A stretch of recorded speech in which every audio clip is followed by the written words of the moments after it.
Este es el ambiente que se vive en estos momentos en la Santa Iglesia Catedral. Son imágenes en directo. En este preciso instante está previsto el inicio de la representación del Belén viviente por parte de la Hermandad del Rocío.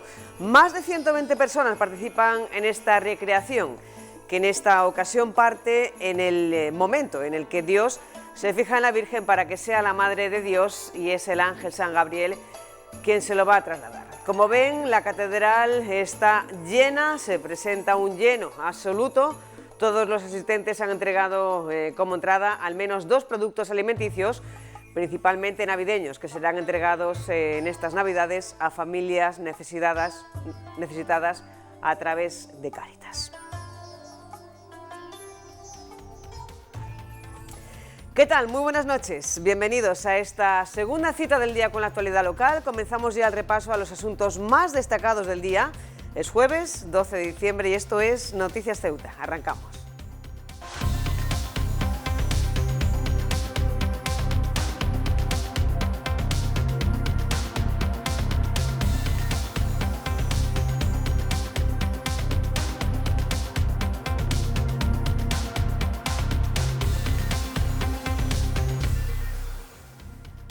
Y arrancamos en titulares. La delegación del Gobierno envía a la ciudad su compromiso de dar continuidad a los convenios para que el Ejecutivo Central asuma los gastos de la desaladora y el hecho fronterizo.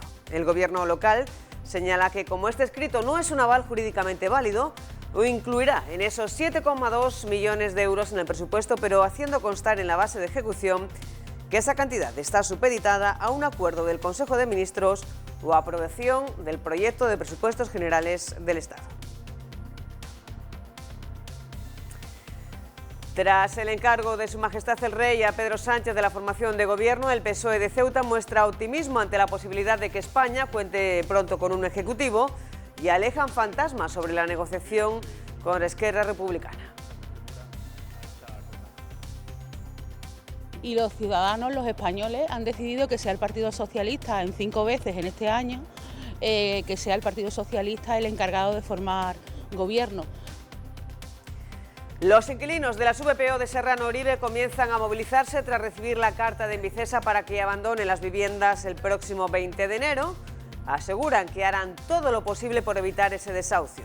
Por su parte, la consejera de Fomento y Medio Ambiente, Kisi Chandiramani, no descarta iniciar un procedimiento judicial en algunos casos. En ningún documento, en ningún contrato pone de que a los 35 años nos tengamos que ir. Entonces, no lo sé por qué tanto interés por este edificio. Tendremos que ver en la Comisión Local de la Vivienda qué es lo que hacemos, si iniciamos procedimientos judiciales o no, para ver en este caso si pesa más el derecho de las personas que están allí o pesa más el derecho de las personas que necesitan independizarse y necesitan tener ese recurso público. Ingresa en prisión un ceutí de 34 años detenido por malos tratos y tenencia ilícita de armas. El arrestado, con antecedentes policiales, amenazaba a su expareja enviándole mensajes de texto y fotografías, como la de una bala con el texto «Esta bala tiene tu nombre». Pues si les parece, comenzamos ya mismo a repasar con detalle estos y otros asuntos de la actualidad de este jueves. Arrancamos.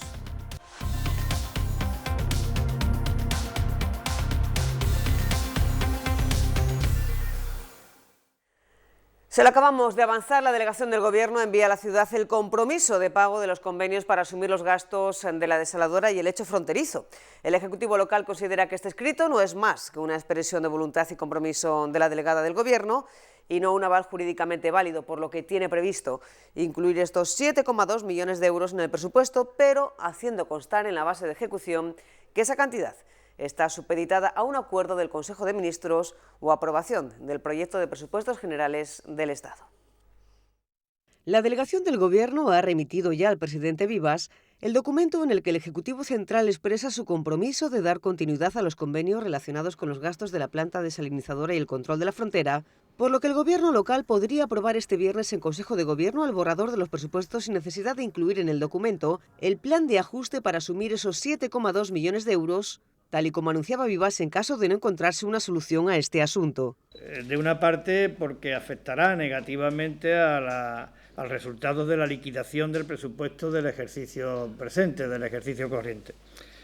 En cuanto no lo sabemos, porque es verdad que estos 7,2 millones de euros, que si el asunto no se resuelve de aquí al día 31 de diciembre, faltarán como ingresos en la liquidación del presupuesto del 19, pueden verse total o parcialmente amortiguados con más ingresos en otros conceptos o menos gastos en otras partidas. Sin embargo, la ciudad entiende que este escrito no es más que una expresión de voluntad y compromiso de la delegada del Gobierno y no un aval jurídicamente válido, por lo que el Ejecutivo de Vivas tiene previsto incluir esos 7,2 millones de euros en el presupuesto, pero haciendo constar en la base de ejecución que esa cantidad está supeditada a un acuerdo del Consejo de Ministros o aprobación del proyecto de presupuestos generales del Estado. Y pues para que haya presupuestos generales del Estado debe primero haber gobierno. Como saben, anoche Su Majestad el Rey encargó a Pedro Sánchez la formación de gobierno. Hoy desde el PSOE local se muestran optimistas ante la posibilidad de que España cuente pronto con un ejecutivo y alejan fantasmas sobre la negociación con Esquerra Republicana. La secretaria de Organización del PSOE ha valorado positivamente el encargo de Su Majestad el Rey a Pedro Sánchez para formar gobierno. Y los ciudadanos, los españoles, han decidido que sea el Partido Socialista en 5 veces en este año, que sea el Partido Socialista el encargado de formar gobierno. Sánchez anunció que va a llamar también a los presidentes autonómicos, una medida acertada a juicio de Cristina Pérez. La representación más inmediata de esa ciudadanía son los alcaldes y presidentes de las comunidades autónomas. Y creo que es una decisión bastante acertada. Por último, la secretaria de Organización del PSOE responde a los que critican las conversaciones con Esquerra Republicana. Pérez afirma que hay que tener sentido de Estado, ser realistas y tener claro que el marco es la Constitución española. Aquí empezamos de rechazar a los catalanes, como hemos dicho en alguna ocasión, como algunos han dicho, no el Partido Socialista, y terminamos hablando catalán en la intimidad. Entonces, vamos a ser coherentes, vamos a tener un poquito de sentido de Estado, vamos a sentarnos, vamos a hablar, que es importantísimo el diálogo, porque los ciudadanos nos exigen que gobernemos, y que gobernemos de todos y para todos. Y si eso pasa por encontrar una solución política, la judicial ya se ha dicho en una sentencia, nosotros ahí nada tenemos que decir. Una solución política que además suponga beneficios para todos y que los ciudadanos tengamos esa seguridad que necesitamos a nivel internacional, a nivel de cambio climático, a nivel de violencia de género, pues adelante. A cualquier precio, para nada. Ya tenemos una Constitución que nos dice lo que tenemos y lo que no tenemos que hacer.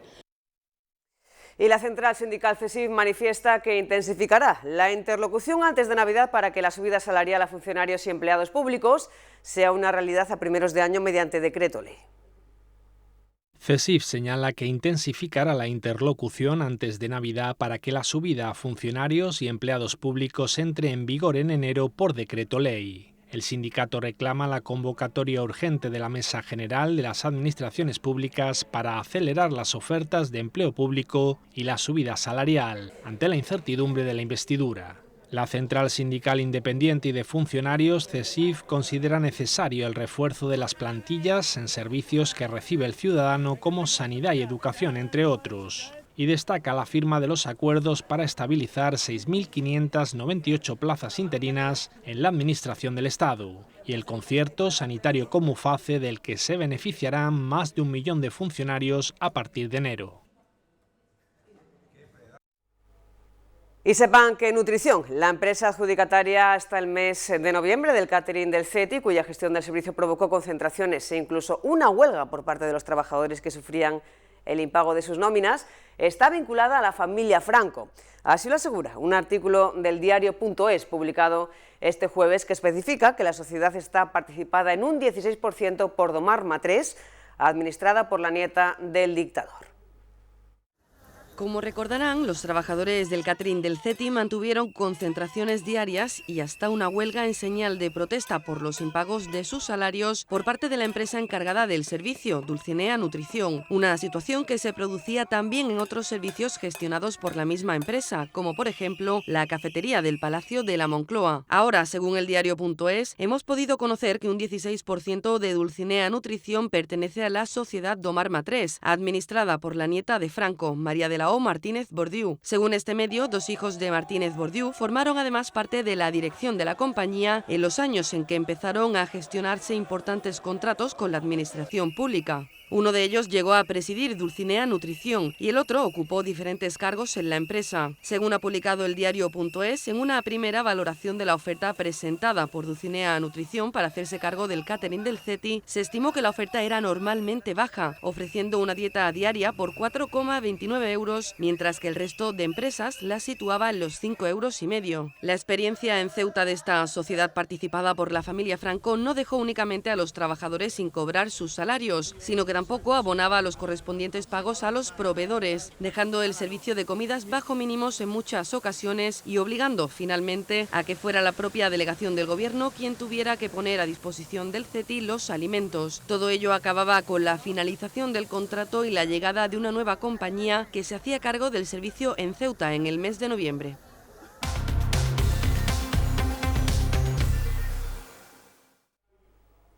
Los inquilinos de las viviendas de protección oficial de Serrano Oribe comienzan a movilizarse tras recibir la carta de Envicesa para que abandonen sus casas el próximo 20 de enero. Aseguran que harán todo lo posible por evitar ese desahucio. Hemos hablado con uno de los afectados. Los inquilinos de las VPO de Serrano Oribe, con más de 35 años, ya han recibido las cartas de Envicesa para que entreguen las viviendas el próximo 20 de enero. Y imagínate, la carta de Reyes que nos han mandado el 20 de enero, tenemos que entregar la llave, si no, pues dicen que nos desahucian.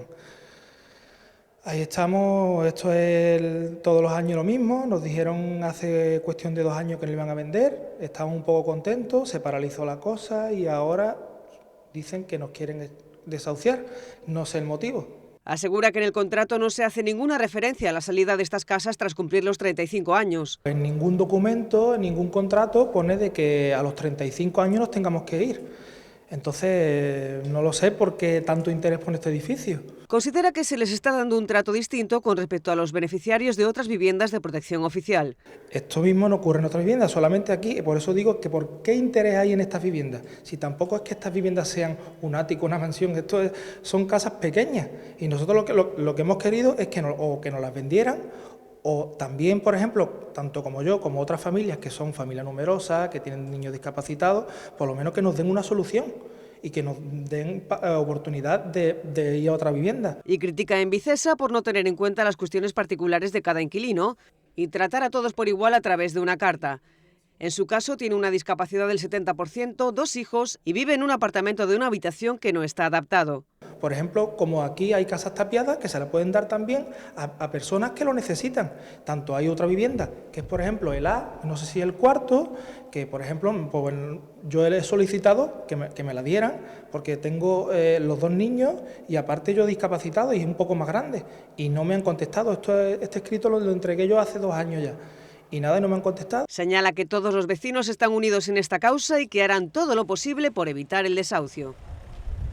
Pues por su parte, la consejera de Fomento y Medio Ambiente recuerda a aquellas personas que no cumplan los requisitos que el 20 de enero deben abandonar esa promoción de Serrano Oribe. No descarta iniciar un procedimiento judicial en alguno de los casos. Pues tendremos que ver en la Comisión Local de la Vivienda qué es lo que hacemos, si iniciamos procedimientos judiciales o no, para ver en este caso si pesa más el derecho de las personas que están allí o pesa más el derecho de las personas que necesitan independizarse y necesitan tener ese recurso público que hemos construido entre todos para ayudar a la sociedad a desarrollarse. Así de tajante se muestra la consejera de Fomento y Medio Ambiente cuando se le pregunta sobre los inquilinos de Serrano Oribe que deben abandonar las viviendas si no desean hacerlo.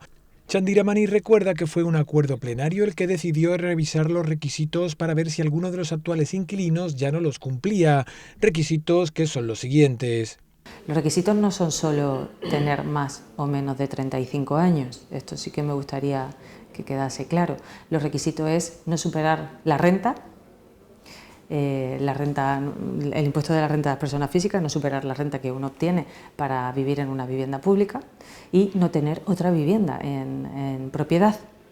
La consejera afirma que estas viviendas deben cumplir el fin para el que se crearon, que la gente joven pueda independizarse. Hay 8 viviendas vacías en este momento y la Comisión Local de la Vivienda va a decidir la forma de adjudicación, que seguramente sea un sorteo o así lo voy a proponer yo, y con el resto, según vayan quedando vacías, pues se van a ir adjudicando según la lista de espera que se dirima de este sorteo. Y ya les contábamos este miércoles el nombramiento de Santiago Ramírez como nuevo gerente del Hotel Puerta de África. El PSOE ha criticado por un lado la unión de MDC, APP y Vox y por otro el acercamiento entre estos dos últimos partidos. El PSOE afirma que lo que ha ocurrido en el Consejo de Administración del Hotel Puerta de África les ha sorprendido. Se refieren a la postura adoptada por MDIC, que tras mantener una postura crítica sobre la situación financiera de la sociedad, finalmente se abstuvo en la votación del presupuesto para 2020 y que contempla, según el PSOE, 1 millón de euros a fondo perdido. Y nuestra sorpresa es que cuando creemos que esas críticas se van a reflejar donde realmente se tienen que reflejar, que es en los consejos de administración, en los foros políticos e institucionales, nos encontramos en que el partido localista pues no dice nada, ni a favor ni en contra, se abstiene y eso nos sorprende. Por último, el PSOE afirma que lo votado en este Consejo de Administración confirma el acercamiento entre PP y Vox. Esa unión que últimamente parece existir en los consejos de administración entre los dos partidos de derecha, bueno, uno de ultraderecha, yo sí lo digo, y el Partido Popular, cuando hasta ahora se había dicho que no eran compañeros de viaje. Y sepan que el Consejo de Administración de esta casa, de Radio Televisión Ceuta, presidido por la vicepresidenta del Gobierno local, Mabel Deu, ha cesado esta mañana a Isaac Medina como gerente de esta sociedad. Medina fue nombrado en agosto, se espera que mañana viernes se nombre a su sustituto. Y por otro lado, el MDC ha denunciado el abandono de la barriada del Príncipe. La formación localista destaca deficiencias que considera deben ser tratadas con urgencia, como una fuga de agua que no se sabe muy bien de dónde sale y se acaba depositando junto al parque infantil, y la falta de limpieza en el barrio. Los de Fátima Hamed también critican la ausencia de puntos de luz en el parque, en la parte del Colegio Príncipe Felipe y el centro de salud, y vuelve a exigir la regularización de las viviendas de este barrio. Y volvemos de nuevo en directo a la Santa Iglesia Catedral, que acoge en estos momentos ya la representación del Belén en viviente por parte de la Hermandad del Rocío. Más de 120 personas ponen en escena esta interpretación. Conectamos en directo y vemos unas imágenes de ella.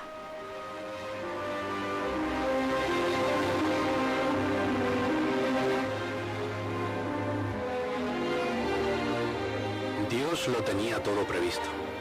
Se acercaba el momento y desde el principio Él quiso buscar a la flor más hermosa para que fuera la madre de su Hijo, para convertirla en nuestra madre, para hacerla la mujer más poderosa de la faz del mundo. Y no eligió una reina, ni una princesa, ni una doncella de la época, sino que eligió una sencilla y humilde niña de Nazaret, de una familia trabajadora, hija de Joaquín y Ana. Su nombre era María.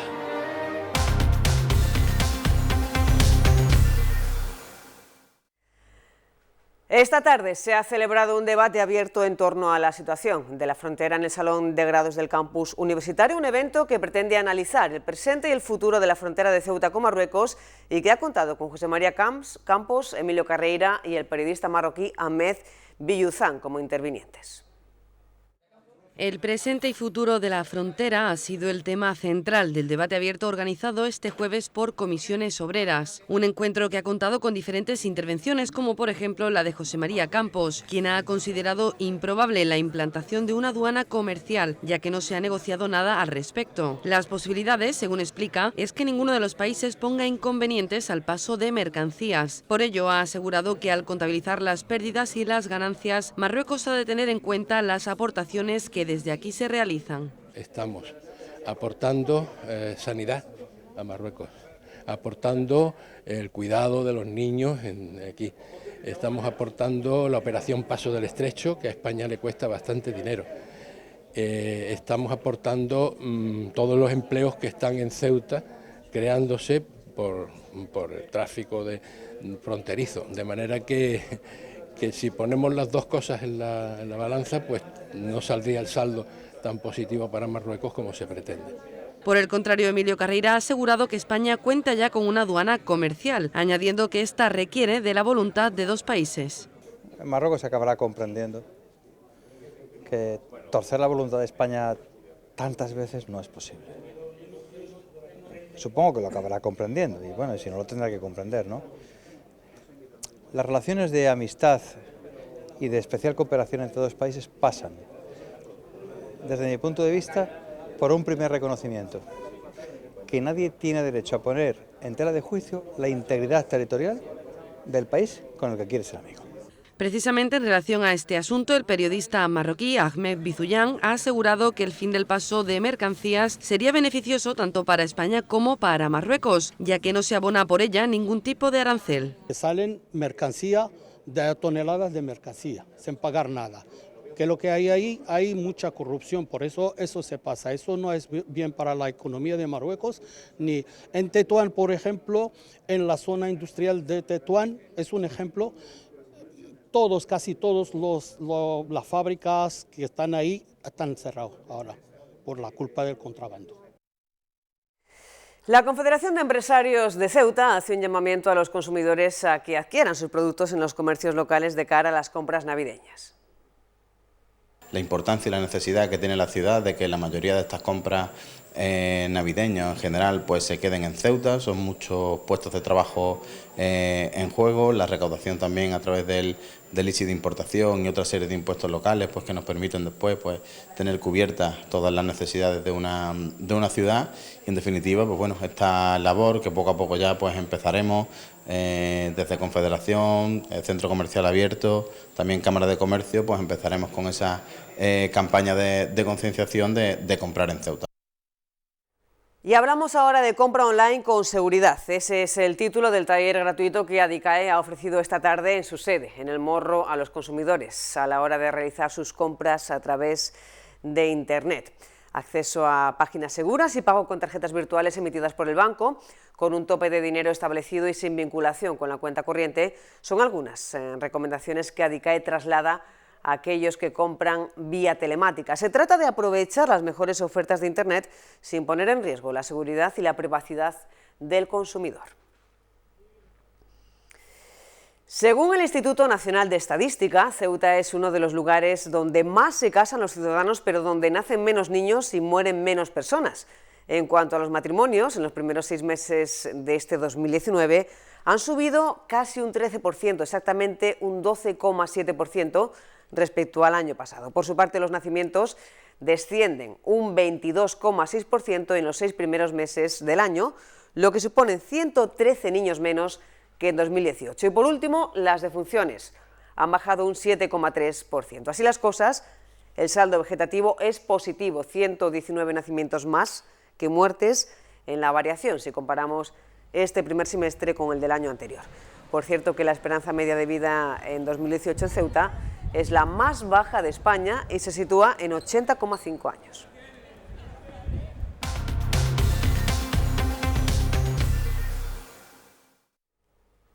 Se lo avanzábamos en portada, ingresa en prisión un ceutí de 34 años, detenido por malos tratos y tenencia ilícita de armas. El arrestado, con antecedentes policiales, amenazaba a su expareja enviándole mensajes de texto y fotografías como la de una bala con la leyenda «Esta bala tiene tu nombre». La Policía Nacional ha detenido a un ceutí de 34 años como presunto autor de un delito de violencia de género y tenencia ilícita de armas. La intervención tuvo lugar a raíz de que los agentes tuvieran conocimiento de que la víctima y expareja del detenido estaba recibiendo mensajes amenazantes, acompañados de imágenes en las que el presunto autor hacía ostentación de armas de fuego, llegando incluso a aparecer en una de las 2 fotografías la imagen de una bala con la leyenda «Esta bala tiene tu nombre, simplemente está esperando el momento oportuno». Tras elevar la situación de la víctima a riesgo alto con especial relevancia, los agentes procedieron al registro domiciliario del detenido y hallaron, entre otros efectos, 2 revólveres alimentados y 58 cartuchos. El arrestado contaba con antecedentes policiales por delito de lesiones, detención ilegal, amenazas y reclamación judicial. El juez ha decretado su ingreso en prisión. Y el Centro Asesor de la Mujer ha organizado un seminario sobre el tratamiento de la violencia de género, unas jornadas dirigidas a los colectivos, asociaciones y profesiones que atienden a víctimas de esta lacra social. Se van a celebrar los días 18 y 19 de diciembre en la Biblioteca Pública del Estado. El Centro Asesor de la Mujer ha organizado los próximos días 18 y 19 de diciembre el Seminario de Ampliación de Competencias y Coordinación en el Tratamiento de la Violencia de Género en Ceuta. Se celebrará en la Biblioteca Pública Adolfo Suárez, un seminario, al igual que en ediciones anteriores, que tiene como objetivo analizar la violencia de género desde una perspectiva integral. Además, pretende mejorar la coordinación institucional y favorecer el intercambio de experiencias. Este ciclo de conferencias va dirigido específicamente a miembros de asociaciones, colectivos, grupos, empresas, colegios profesionales o fuerzas de seguridad que por su actividad tengan que abordar el tratamiento a víctimas de violencia de género. La primera ponencia dará comienzo a las 9:30 del próximo miércoles, con presentación del seminario por parte del consejero del área, Javier Guerrero, y correrá a cargo de Rosa María Rodríguez, licenciada en Derecho y promotora de igualdad de oportunidad. La segunda ponencia será de María Rosario Rizo, psicopedagoga y experta en coeducación, que abordará la educación en igualdad como medio para prevenir la violencia de género. Por la tarde, desde las 4, será el turno para Marisa Rebolledo, historiadora, especialista en violencia de género en la tercera edad, y que tratará precisamente la violencia hacia las mujeres mayores. El primer día concluirá con la ponencia Patriarcado, Machismo y Violencia, la masculinidad como problema político, de Octavio Salazar. El jueves 19 la jornada incluye la conferencia de Bárbara Tardón a las 9:30.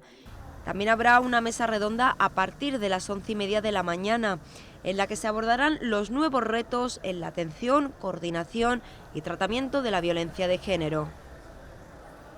La Policía Nacional ha alertado del aumento de la comisión de estafas de teleasistencia entre mayores de 65 años. Portando acreditación falsa, se hacen pasar por personal de una empresa de servicios de asistencia y solicitan a los mayores el abono de una cantidad económica determinada. Por ello, se recomienda hacer caso omiso a estas peticiones, no facilitar el acceso a domicilios y denunciar los hechos si son víctimas de este tipo de estafas. El escritor valenciano Fernando Mora, autor del Perfume de la Existencia, sobre el sufismo y no dualidad en Ibn Arabi de Murcia, promovido por la Asociación de Diálogo Intercultural, recoge en esta obra el conocimiento de uno de los místicos más sobresalientes y uno de los autores más prolíficos de la historia espiritual de nuestro país, que ahonda en importantes facetas de su pensamiento. La inmensa magnitud de la obra de Ibn Arabi, con más de 300 volúmenes de autoría reconocida, con una importante profundidad y amplitud en su pensamiento, ha llevado a Fernando Mora a escribir El Perfume de la Existencia. Es un estudio de los aspectos más importantes del pensamiento de Ibn Arabi, sobre todo la importancia del Corán en la obra de Ibn Arabi. El Corán es un libro que no es solamente la idea que nosotros tenemos de este libro, sino que tiene muchos niveles de comprensión y de lectura, ¿no? Entonces, este es uno de los puntos principales del libro. El autor se extiende en destacar la personalidad de este sabio y filósofo, convertido en uno de los autores de mayor difusión en las 4 direcciones del orbe islámico, desde el Magreb hasta China, pasando por Persia e India. Desde los 30 años hasta que murió cerca de los 74 años, Ibn Arabi escribió todos los días.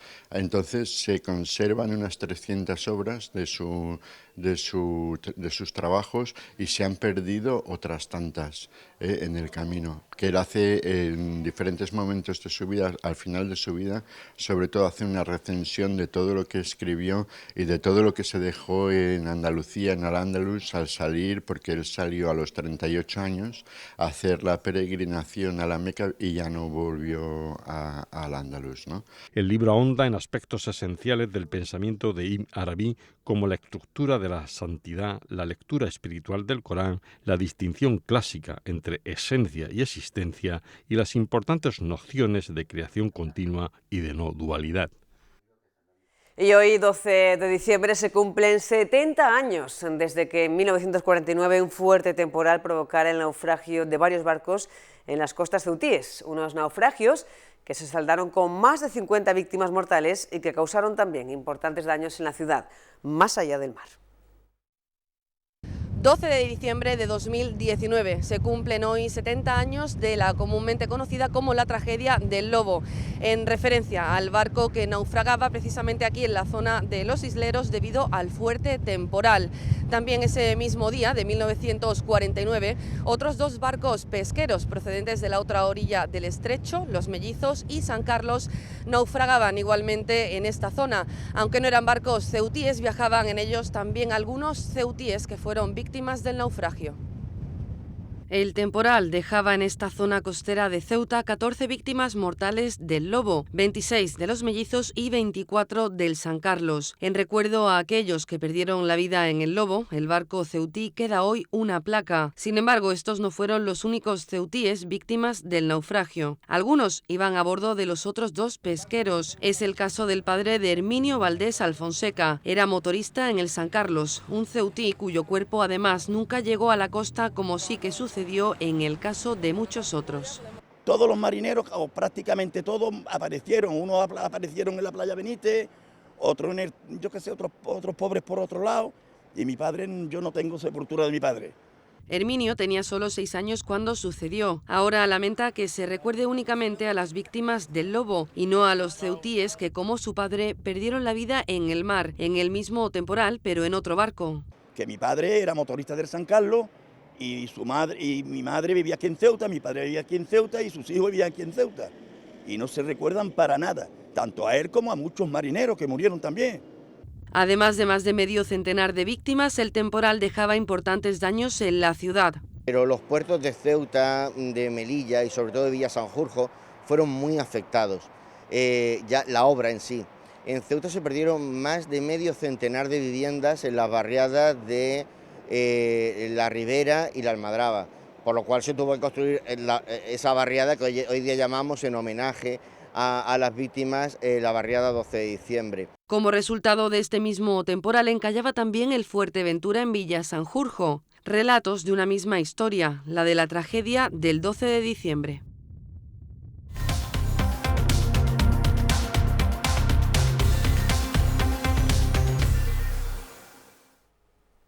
El sexto memorial JJ ofrecerá balonmano femenino de gran nivel en categorías infantil, cadete y juveniles. Será el próximo 21 de diciembre en el Polideportivo Guillermo Molina, con la presencia de las selecciones de Ceuta y Andalucía.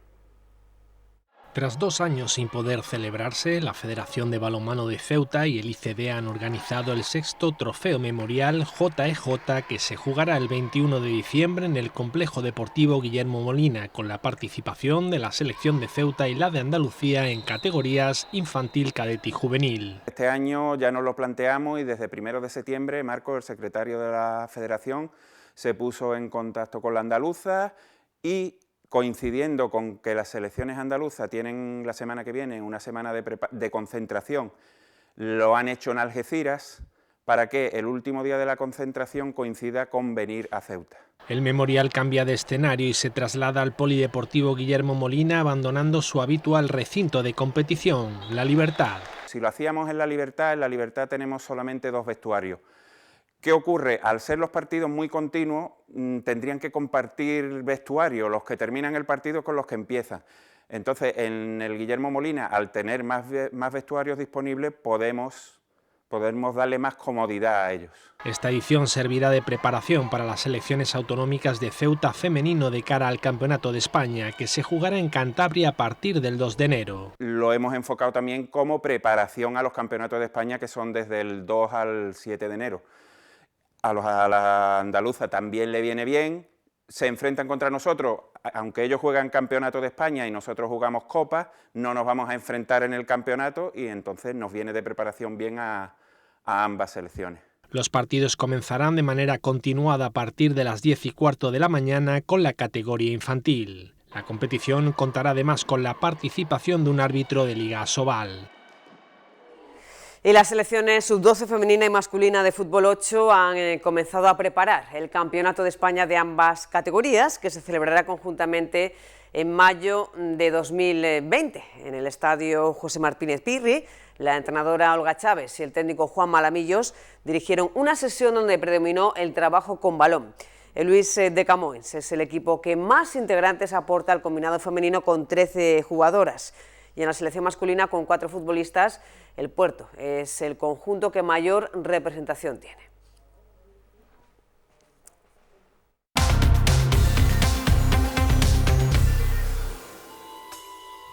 Vamos ya con las previsiones meteorológicas para los próximos días. La Agencia Estatal de Meteorología anuncia para mañana viernes cielo nuboso sin descartar precipitaciones, con temperaturas que ascenderán ligeramente en la mínima hasta los 15 grados, la máxima rondará los 19 y el viento soplará de poniente moderado con rachas ocasionalmente fuertes. Y para el sábado el panorama será similar en cuanto a las temperaturas. El cielo presentará intervalos nubosos y el viento también soplará de poniente moderado. Ya tienen en pantalla la farmacia que está de guardia esta noche. Se trata de la farmacia Puya, ubicada en la avenida Teniente Coronel Gautier, número 12. Y este es el número premiado en el sorteo de hoy de Cruz Roja, el 403. Gestión de la atención y acogida de las personas solicitantes y beneficiarias de protección internacional. Es el título de la charla organizada por Andalucía Acoge, que acogía en este miércoles la Biblioteca Pública Adolfo Suárez, una actividad complementada con una exposición fotográfica bajo el título Testimonios de Refugio, con imágenes y mensajes alusivos a las experiencias de cada uno de sus protagonistas. Compartir experiencias sobre los dispositivos que se utilizan en la península y su comparativa con Ceuta en el ámbito de la protección internacional ha sido el objetivo del encuentro celebrado en la Biblioteca Pública en el acto organizado por Andalucía Acoge. Es una charla informativa sobre protección internacional, sobre los dispositivos que hay en la península y la comparativa entre las fases de los dispositivos de la península y aquí. Bueno, están marcados dentro del proyecto CLEOS.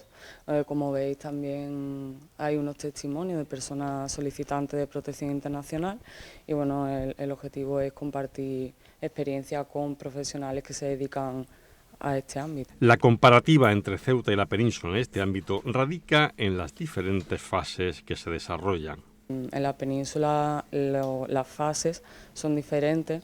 A Ceuta aquí se entiende que el CETI es el dispositivo que cubre todas las fases de las personas que solicitan protección internacional. Evitar el bloqueo existente en nuestra ciudad y una mayor agilización de los trámites es una cuestión que reivindica Andalucía Acoge para atender la petición de asilo de las personas. Hombre, sobre todo que los solicitantes de protección internacional no estén un largo tiempo aquí en el CETI, que puedan cruzar y que no exista ese bloqueo de las personas que solicitan protección internacional, que tienen la tarjeta roja y que no pueden circular libremente por todo el territorio español. Ceuta sin Plástico llevará a cabo una recogida de juguetes con un fin benéfico. Estarán en un stand en la galería del Centro Comercial Parques de Ceuta los días 13, 14, 20 y 21 de diciembre a partir de las 6 de la tarde y hasta las 8. Desde esta asociación animan a los ciudadanos a reutilizar los juguetes, libros y demás enseres con el fin de darles una nueva vida y destinarlos a Cruz Blanca y así poder alegrarles la Navidad a otros niños. Y en estos momentos volvemos en directo a la Santa Iglesia Catedral, que sigue acogiendo en estos momentos la representación del Belén viviente por parte de la Hermandad del Rocío. Ahí tienen imágenes. Antes les mostrábamos el momento en el que el ángel San Gabriel anunciaba a la Virgen María que había sido la elegida para ser la Madre de Dios. Recordemos, son más de 120 actores los que están poniendo en escena esta representación teatral del Belén viviente en una catedral, Santa Iglesia Catedral, llena hasta los topes. Incluso hay gente de pie al fondo de este santuario. Conectamos en directo y escuchamos un fragmento de esta representación teatral en directo.